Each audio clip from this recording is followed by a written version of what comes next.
প্রতিদিন আল্লাহর ঘরের উপর 120টা রহমত নাজিল হয়। সিদ্দিনা লিত-তাইফিন, তার মধ্যে থেকে 60টা রহমত হচ্ছে যারা আল্লাহর ঘরকে তাওয়াফ করে তাদের জন্য। হাতিমে কাবা, কাবা ঘরের পাশে ধনুকের মতো যে জায়গাটি রয়েছে তার নাম হাতিমে কাবা। একে হিজরও বলা হয়ে থাকে। এই জায়গাটুকু কাবা ঘরের অংশ ছিল। কুরাইশরা যখন কাবা ঘর পুনর্নির্মাণ করছিল তখন অর্থ সংকটের কারণে তারা এই জায়গাটুকু বাদ দিয়ে কাবা ঘর পুনর্নির্মাণ করলো। এই অংশটুকু বাদ পড়ায় নাম হলো হিজর বা হাতিমে কাবা। এই বিষয়ে সবাই একমত, যে ব্যক্তি হাতিমে প্রবেশ করলো সে যেন কাবা ঘরে প্রবেশ করলো। আম্মা জান আয়েশা রাদিয়াল্লাহু তাআলা আনহা আরো বলেন, নবীজি সাল্লাল্লাহু আলাইহি সাল্লাম আমাকে বললেন তুমি হিজরে প্রবেশ করো, নিশ্চয় সেটি বাইতুল্লাহর অন্তর্ভুক্ত। আসসালামু আলাইকুম, আশা করছি আপনারা সবাই ভালো আছেন, নিরাপদে আছেন। আপনাদের দোয়ায় আল্লাহর রহমতে আমি অনেক ভালো আছি। তো আজকে নতুন একটি ভিডিও আপনাদের সাথে শেয়ার করব। আর থাম্বনেল দেখেও বুঝতে পেরেছেন আজকে কিসের ভিডিও আপনাদের সাথে শেয়ার করতে চলে যাচ্ছি। তো আজকে মক্কায় ওমরা বা হজ করতে গেলে হাতিমে যে নামাজ পড়তে হয় সেইখানে মহিলা বা পুরুষরা কখন সময় পায় সেটাই আপনারা আজকে ভিডিওতে জেনে নিতে পারবেন। তাহলে আপনারা সেভাবে নামাজ পড়তে যেতে পারবেন। আর হাতিমটা সম্পর্কে আপনাদের বলে দিচ্ছি এটা কি।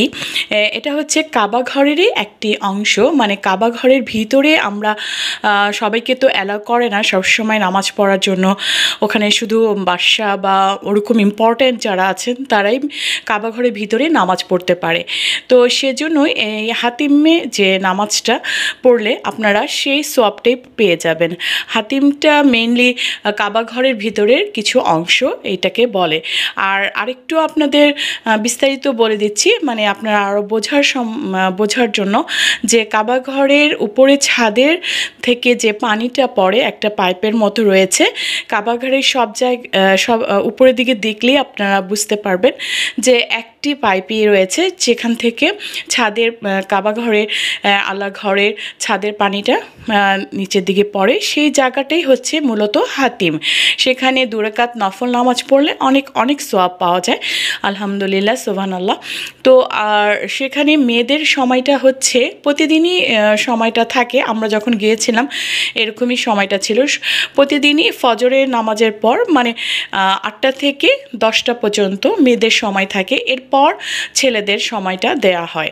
আর জোহরের নামাজের আগেই এই সময়টা শেষ হয়ে যায়। তো এই আর কি। আর অনেক ভিড় হয়, লাইন ধরা লাগে। আমি আমার মেয়ে শেষ পর্যন্ত ওখানে নামাজ পড়তেই পারিনি।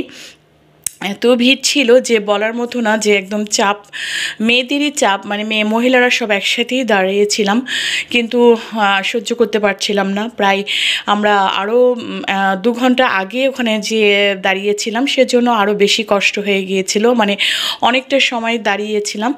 তো শেষের দিকে প্রায় 30 মিনিট মানে খুলে দিবে গেটটা, এরকম সময় আমাদের আর পারছিলাম না। আমার মেয়ে একদম শ্বাস বন্ধ হয়ে আসতেছিল, সেজন্য আমরা আর দিতে পারিনি, ওখানে নামাজ পড়তে পারিনি। কিন্তু আমার ছেলে, আলহামদুলিল্লাহ, আমার ছেলে নামাজ পড়তে পেরেছে। তো ছেলেদের সময়টা তো বললাম, সকালে হচ্ছে মেয়েদের সময় 8টা থেকে, না 8টা বা অনেক সময় 9টা থেকেও শুরু হয়। আর ছেলেদের হচ্ছে মেয়েদের পরে আর কি, মেয়েরা যদি 10টা পর্যন্ত সময় থাকে এরপরে হচ্ছে ছেলেদের, কিন্তু জোহরের নামাজের আগেই এটা সময়টা শেষ হয়ে যায়। তো আপনারা সেভাবেই ওখানে যাবেন। আর আপনাদের আল্লাহ তাআলা হুকুম করুক যে ওখানে যে নামাজটা পড়া, যেহেতু কাবা ঘরের অংশই এই হাতিম, এখানে নামাজ পড়াটা অনেক মানুষের মানে আমাদের খুবই ইচ্ছে ছিল, পারিনি। আল্লাহ আবার যদি যাই তাহলে পড়তে পারবো। তো আপনাদের জানিয়ে দিলাম। আর আগে থেকে ওখানে দাঁড়াতে হয়, কারণ অনেক বড় লাইন হয়ে যায়।